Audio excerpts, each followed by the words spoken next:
Hello everyone, my name is Jiang, and today I'm going to be going over problem 6.12 from Griffith's Introduction to Electrodynamics. Problem 6.12 reads, an infinitely long cylinder of radius R carries a frozen-in magnetization parallel to the axis, given by this expression big M vector is equal to Ks z hat, where K is a constant and S is the distance from the axis. There is no free current anywhere. Find the magnetic field inside and outside the cylinder by two different methods. Part A, they want us to locate the bound currents caused by this magnetization and then calculate the superposition of the fields that they both produce. Then part B, it wants us to use Ampere's law for the auxiliary field and then calculate the magnetic field from this auxiliary field and magnetization inside the cylinder. Well, to jump right into it, part A, we need to find the bound currents due to this magnetization. And the bound currents, it's a result of the alignment of these magnetic dipoles inside this wire, like this, because, the dipoles are aligned based on this function here. So actually all of them are pointing radially outward. They're actually all pointing upward, but of varying magnitude. And it seems that the farther out radially they are, the higher magnitude that they are pointing upward, or the stronger that they are pointing upward. But to dive into it, here, these are the expressions for the bound currents. Here's the surface bound current, and here is the volumetric bound current. So let's just jump right into it. So we want to find surface bound current, which is given by M vector, so Ks z hat cross N hat. But we know that N hat here, since this is an infinitely long cylinder, we do not need to consider the two faces. So N hat actually is always just S hat. So Ks z hat cross S hat. And Z hat cross S hat. So if we do this, Z, S, it gets us in the phi hat direction, so Ks phi hat. But we also have to remember we should evaluate this at S is equal to R, because this is a surface bound current. So this is Kr phi hat, because the surface is at radius R. And then the volumetric bound current is equal to the curl of the magnetization.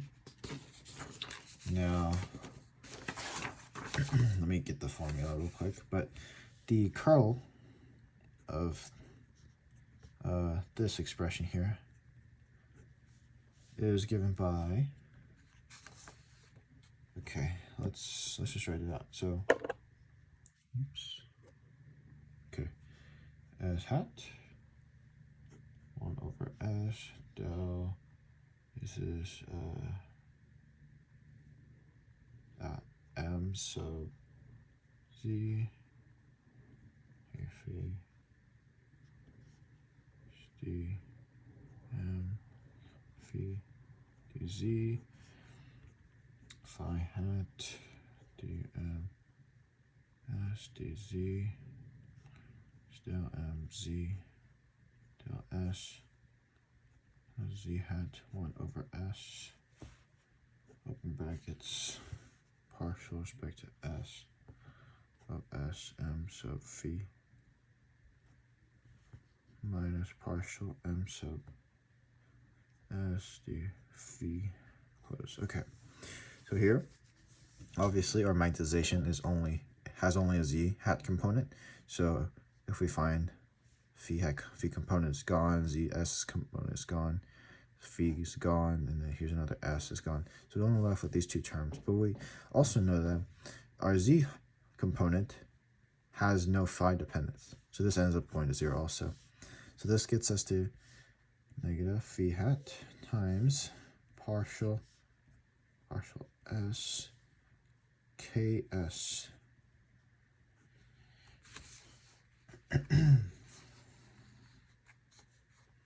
yeah, so partial ks. Okay, good.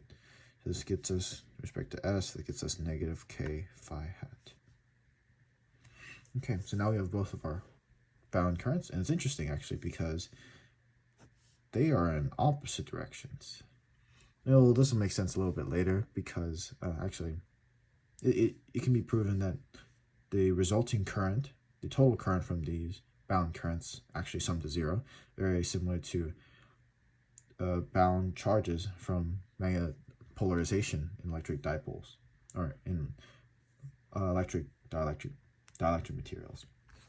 Okay, so now that we have each of the bound currents, we need to find the magnetic field resulting from these. Now, let's imagine these really quickly. So here, this is our cylinder. So remember, this is our z hat direction, and phi hat would be in this direction, rotating around the axis. So this would mean that our surface bound current, should be wrapping along the surface with this surface current density. Here we have the volume bound current, which is flowing in the opposite direction, wrapping the same axis. So it should be like this. Okay, so if we look at this flat on, like this is the positive z hat, and phi hat was into the page here and out of the page here because it wraps in, right? If we draw an Amperian loop,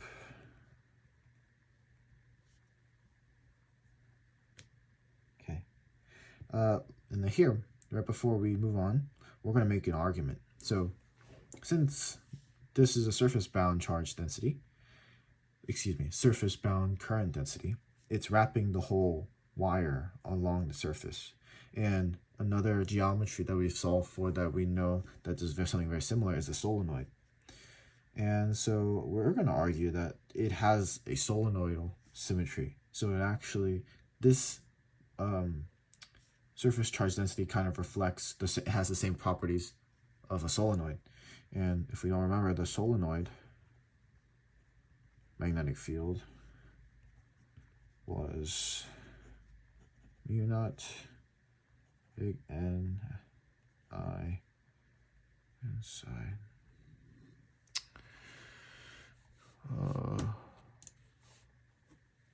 excuse me,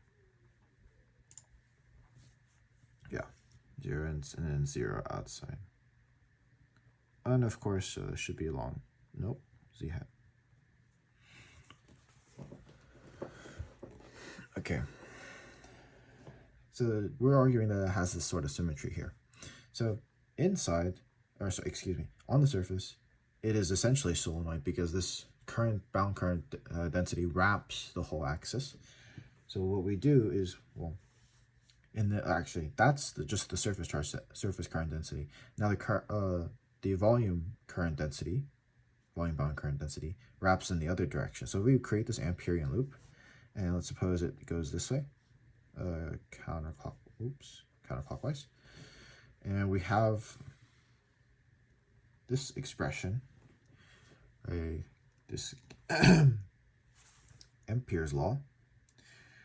Here we know that if we draw this really quickly, this whole length is r, and this length is called this L, and let's call this inner side S. Okay, and what's going on here is, well, if we use Ampere's law, we know outside of a solenoid it's always 0. So it's pretty clear how this applies for our surface bound current density, but our volume bound current density might not be as obvious, but it is actually it is exactly the same, except a superposition of, you might have to imagine solenoids that are ever so just slightly smaller than each other, stacked inside of each other. And once you have an infinite number of solenoids stacked inside of each other, this is where you're getting essentially a volume of current wrapping around the axis. So actually the symmetries are solenoidal also, so the resulting magnetic field outside should definitely be 0. Now if we know this, then that means B dot dl on this outside should be 0. And then over here, right? Since we said, okay, since the current has to be perpendicular to the Amperian loop we've drawn, here, J should be, since it's wrapping the other way, this should come out of the page here, and the surface current density should be going into the page here. Okay, so if we're accounting for the solenoidal symmetry again, remember this, B dot dl out here is 0 because outside the magnetic field is 0. Here, these two paths of the Amperian loop are both perpendicular to the magnetic field direction, which we agreed it was along the axis because it has solenoidal symmetry. So that means these components must be 0 also. So we're only having to dot B in this side. So from Ampere's law, right here, we can say BL is equal to mu naught, and then the total current enclosed, we have to integrate since, well actually, excuse me, since we define it like this, J is coming out of the page, so we integrate J dot dA right over this little area, and then yeah, actually let's do, is this into the page? Actually, yeah, let's reverse this direction. If we reverse this direction, then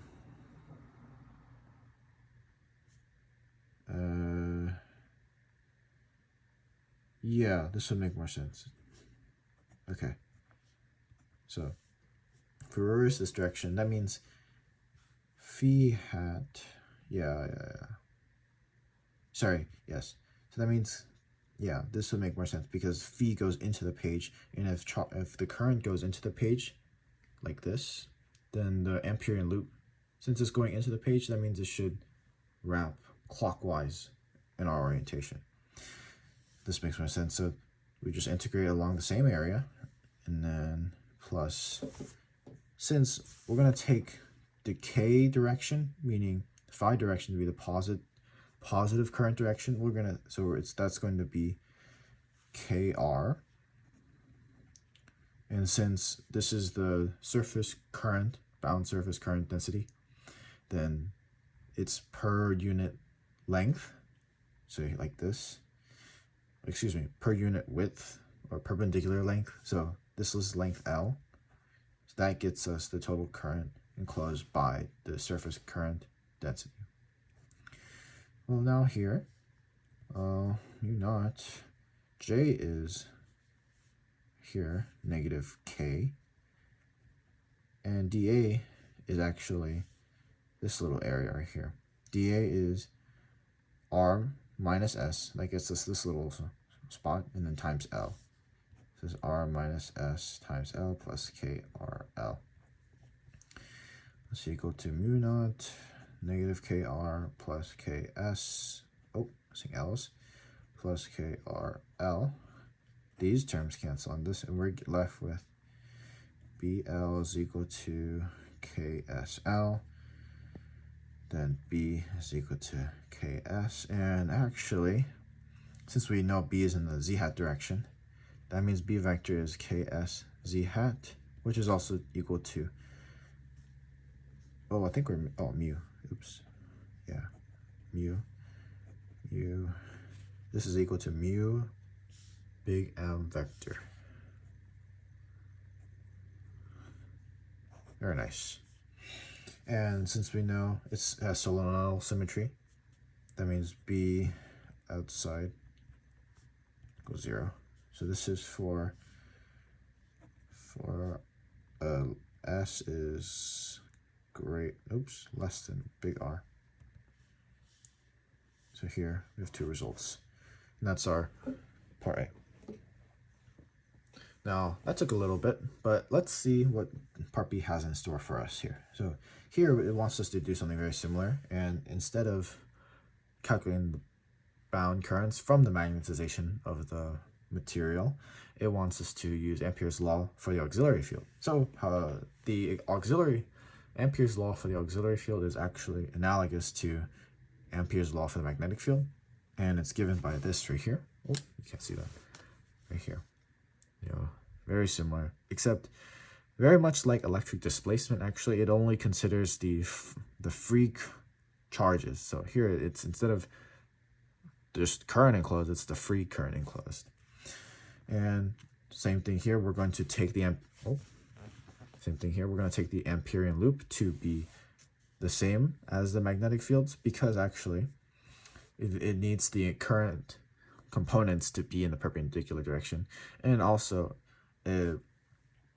the auxiliary field so happens to be the difference between the magnetization of it is the difference between the magnetic field generated by the magnetization and the insulating material of the magnet itself.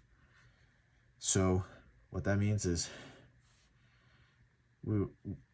it's gonna have a very similar direction to the magnetic field. In fact, in our linear magnetic insulating materials, they're actually going to be in the same direction as our magnetic field.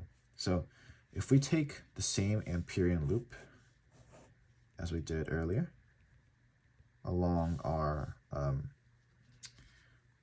a part of our cylinder or wire like this, and we said it was like in this direction also, so this is length L. Well, this tells us, I'm going to write it again, dl closed. Now remember this, our wire has no current flowing through it, but it does have bound currents. Actually, that doesn't matter at all, since there's no free current running through our wire. This is ultimately 0, and by symmetry, this is H. So if this is equal to 0, then we H dot dl 0, because there's no current flowing through the wire, so this expression must be 0 also. And if that's the case, then H has to be 0. And if we know this, we have an equation that relates the auxiliary field to magnetic field and magnetization. So we know B is equal to mu naught m vector plus H. Now for S is greater than big R, M 0, because there's no magnetization outside of the wire. If this is the case, then B is equal to mu naught H, which is equal to 0, which is the same conclusion that we came to earlier for arguing the solenoidal symmetry. And for S is less than R, M is equal to KS Z hat. And that means B vector is equal to mu naught KS Z hat plus 0, because we found the auxiliary field was 0. And this gets us mu naught M vector